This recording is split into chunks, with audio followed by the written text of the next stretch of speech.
Bapak Ibu yang dikasihi Tuhan, berbicara tentang kecewa adalah suatu perasaan yang umum dialami oleh banyak orang. Kenapa bisa kecewa? Karena sesuatu yang diharapkan tidak terpenuhi. Terlanjur berharap, namun kenyataannya tidak terjadi. Kecewa juga bisa karena ketulusan kita diganti dengan pengkhianatan. Orang yang sangat kita percaya sangat mengecewakan kita. Juga kecewa bisa saja karena adanya perubahan yang tidak diinginkan, atau adanya ketidakadilan, atau kehilangan sesuatu yang sangat berharga. Bapak Ibu, bagaimana cara mengatasi kecewa? Yaitu di dalam Kejadian pasal 40 ayat 1 sampai 23. Diceritakan bahwa seperti yang kita tahu, Yusuf itu dipenjara kan karena penfitnaan dari istri Potifar, dan di dalam penjara Yusuf itu dapat mengartikan mimpi daripada juru minum bahwa dia akan dibebaskan. Lalu Yusuf berkata, ketika engkau sudah bebas, ingatlah aku, tolonglah aku memulihkan daripada fitnah ini. Namun apa yang terjadi di dalam ayat 23 dikatakan bahwa juru minum itu lupa pada janjinya pada Yusuf.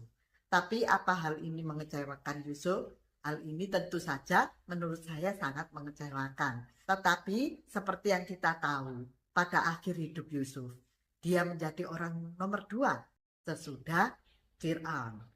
Bagaimana dia mengatasinya? Tentu saja Yusuf yang sudah dikhianati oleh saudaranya, Yusuf yang sudah difitnah oleh istri Potifar, Yusuf yang sudah dilupakan janjinya oleh juru minum. Ketika pada akhir cerita, ketika berjumpa dengan saudaranya, dia mengubah kekecewaannya itu menjadi kasih, pengampunan.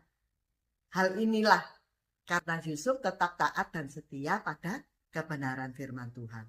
Demikian juga dengan kita. Ketika kita mengalami kecewa, ingat bahwa rancangan hidup kita tidak sama dengan kehendak Allah. Sehingga ketika kita kecewa, kita tidak fokus pada kekecewaan kita. Kita juga jangan berharap pada manusia, tapi kita harus terus berharap kepada Allah dengan jalan tetap taat dan setia pada kebenaran Tuhan. Walaupun hidup masih dalam kekecewaan. Ketika kita sangat kecewa dalam hidup ini, kita harus ingat pada salibnya.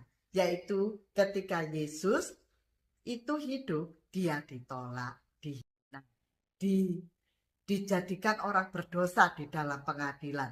Lalu dia juga difitnah, dia juga dikhianati oleh muridnya. Namun semuanya itu tetap dijalani Tuhan Yesus karena dia taat dan setia pada jalan Bapa. Dan buah kasih daripada Tuhan Yesus adalah pengampunan bagi orang berdosa yang percaya kepada Tuhan Yesus. Lalu Bapak Ibu, bagaimana dengan kita saat ini? Apakah kita saat ini dalam keadaan kecewa? Maka belajarlah daripada Yusuf, terutama pada salibnya Tuhan Yesus.